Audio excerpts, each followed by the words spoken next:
Hello friends, तो weekend के वार से पहले बिग बॉस को अपना पहला बिग बॉस 17 का कैप्टन मिल गया है मुन्नवर फारूकी के रूप में।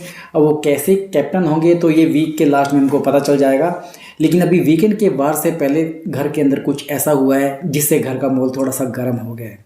जैसे कि आपने देखा होगा कि बिग बॉस ने मुन्नवर को कन्फेशन रूम में बुलाया और उनको एक सीक्रेट इन्फॉर्मेशन बताई अंकिता की जो थेरेपी होती है, हेयर थेरेपी स्कैल्प की।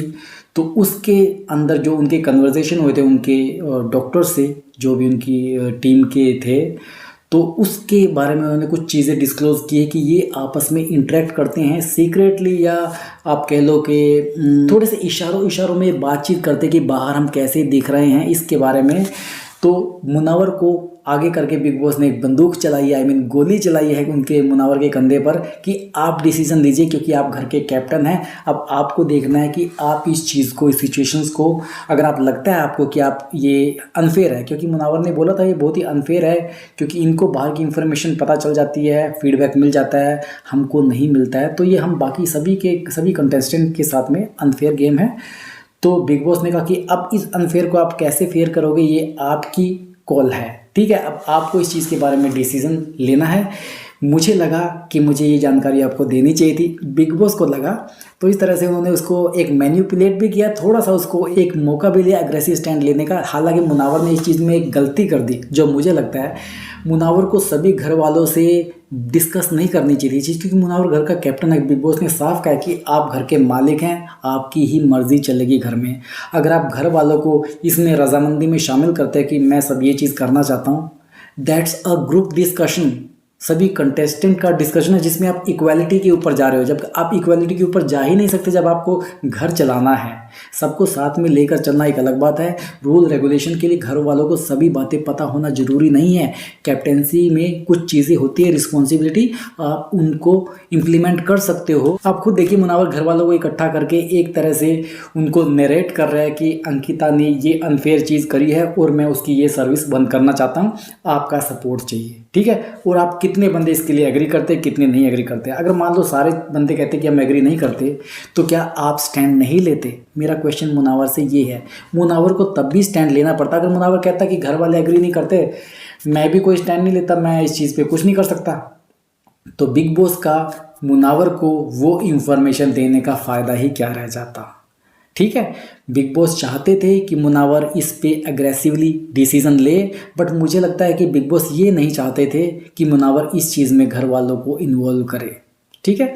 तो मुझे लगता है कि मुनावर ने यहाँ पर अपना एक गेम, एक खेल बिगाड़ दिया है, जहाँ पर उसको एक खुद का स्टैंड लेना चाहिए था, उसने वहाँ पर अपना स्टैंड नहीं लिया। अब ये तो बात होगी घर के कैप्टन मुनावर की, जो भी शो में बिल्कुल बढ़िया खेल रहे हैं और ज़्यादा दिख भी रहे हैं। दूसरे कौन है जो ज़्यादा दिख रहे हैं? वो है विक्की और अंकिता। इस हफ्ते तो ऐश्वर्या भी दिखी है क्योंकि उसकी एक लड़ाई हुई है, जो लड़ेगा वो दिखेगा।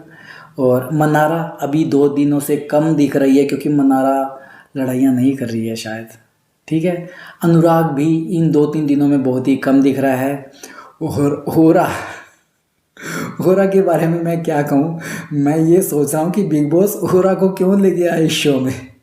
एक्चुअली में ठीक है आप लेके आ गए, लेकिन कुछ ऐसा टास्क देते जिसमें ओरा इन्वॉल्व होता, घर वाले सभी इन्वॉल्व होते, चाहे वो कोई फन टास्क होता, कुछ भी होता।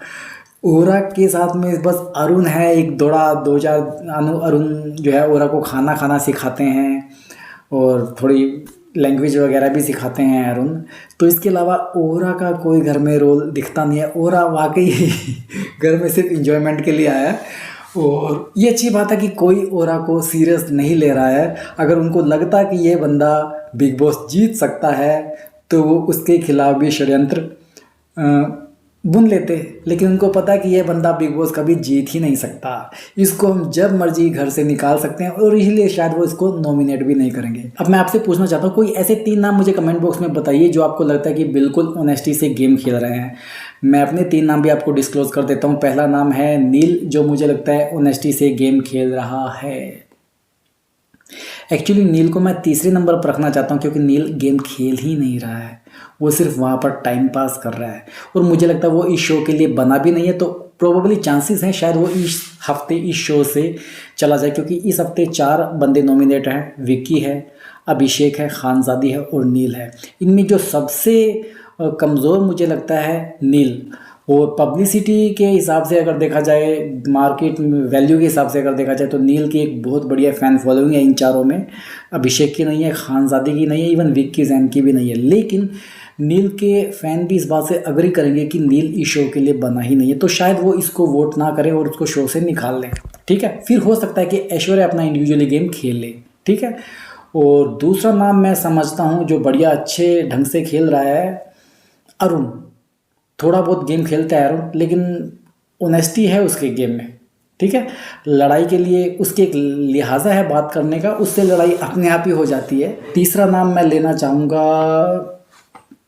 अनुराग का। अनुराग मुझे इस बिग बॉस में 17 में सबसे ज़्यादा पसंद है, और रीज़न ये है कि बेशक वो थोड़ा सा कंफ्यूज्ड है, बट मुझे लगता है कि उसके दिल में जो होता है वो बोल देता है। और इस चक्कर में कई बार ऐसा हो जाता है कि वो इधर की उधर बातें भी कर देता है, लेकिन मुझे वो दिल का बहुत साफ लगता है। जैसे वो किसी बंदे के पास बैठता, चाहे विक्की जैन के पास में अगर वो बैठा ना, तो उस बंदे का इतना हो जाएगा कि वो बंदे का से इतना भरोसा कर लेता है, वो उसके मुंह से सारी बातें दूसरी तरफ की, जैसे मन्नारा की होगी या किसी की भी होगी, वो उगल देता है। ठीक है, मन्नारा के साथ बैठेगा तो वो विक्की की बातें उगल देगा।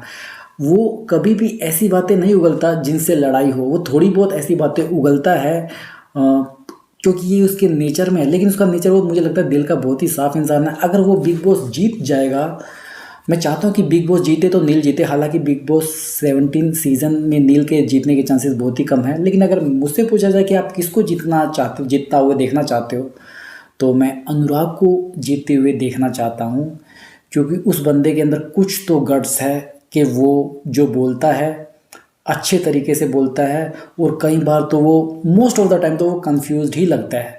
जो उसकी कंफ्यूजन की स्टेट भी होती है ना, वो भी दर्शकों को बहुत अच्छा इंजॉय करवाती है। और किसको मैं बिग बॉस बनते हुए नहीं देखना चाहता, वो अभिषेक को। क्योंकि मुझे लगता है जो इंसान रिस्पेक्ट का दायरा नहीं सीख सकता, उसको कामयाबी के लिए थोड़ा सा वेट करना चाहिए, पहले अपने अंदर पेशेंस लाना चाहिए। ठीक है, हालांकि अब आप कहोगे कि भाई अनुराग ने भी तो रिस्पेक्ट का दायरा नहीं किया, उसने बिग बॉस की इंसल्ट की, उसने सलमान की इंसल्ट की, उसने बहुत पार्शियलिटी के आरोप लगाए, वो एक अलग चीज़ है। लेकिन अभिषेक के जो लैंग्वेजेस हैं उसमें बहुत महिलाओं के लिए बहुत ज़्यादा गलत बातें, गाली गलौज सब शामिल हैं। अनुराग के दिमाग में जो क्वेश्चंस आए, जो फीडबैक उसने दिया बिग बॉस के शो में, जो उसने प्रिज्यूम किया, गलत किया बेशक कोई बात नहीं, लेकिन अनुराग में उसमें कहीं पर भी गाली गलौज नहीं थी। अनुराग का बोलने का जो लिहाज है ना, वो बहुत शानदार है। एक्चुअली मुझे वो पसंद सिर्फ उसके बोलने के तरीके से, क्योंकि वो हर चीज़ को बढ़िया तरीके से एक्सप्लेन करता है। हालांकि मुनव्वर भी करता है, लेकिन मुनव्वर इस शो में एक ऐसा प्लेयर है जो किसी भी सिचुएशन में बुरा नहीं बनना चाहता। हर सिचुएशन में वो चाहता है कि मेरे हाथ में लड्डू हो और मैं खाऊं। अब देखो मुनव्वर का गेम क्या है। मुनव्वर का गेम ये है कि मुझे किसी भी तरह ग्रैंड फिनाले तक जाना है। ग्रैंड फिनाले तक जाने के लिए क्या करना चाहिए? अगर मैं लड़ाई झगड़े करूंगा तो शायद मैं किसी ग्रुपिज्म का शिकार हो जाऊंगा। मेरे को सबके साथ में अगर न्यूट्रल रहूंगा, सब क्योंकि आपस में लड़ेंगे। मुनव्वर जानता है कोई ना कोई तो आपस में लड़ेंगे, 2 ग्रुप बनेंगे, 3 ग्रुप बनेंगे, किसी की किसी से बनेगी, किसी की किसी से नहीं बनेगी। तो मुझे क्या करना है, मुझे सबसे बनानी है। एटलीस्ट मैं वो इंसान बन के रहना चाहूँगा जो मुझे कोई भी नॉमिनेट ना करे किसी भी वीक में। और ये मुनव्वर की जो स्ट्रैटेजी है ना, बहुत स्ट्रॉन्ग है, और घर वाले इस स्ट्रैटेजी को डिकोड कर ही नहीं पा रहे कि मुनव्वर एक्चुअल में क्यों सबके साथ में नाइस है। कोई भी नहीं कर पा रहा। वो पहले एक शो जीत चुका है। वो जितना ज़मीन के बाहर दिखता है मुनव्वर, मुझे लगता है ज़मीन के अंदर उससे कहीं ज़्यादा है। ठीक है, आपका इसके बारे में भी क्या ख्याल है मुझे कमेंट बॉक्स में ज़रूर बताइए। बाकी आज के लिए बस इतना ही। आपसे जल्दी फिर मुलाकात होगी, तब तक स्वस्थ रहें, मस्त रहें और व्यस्त रहें। नमस्कार।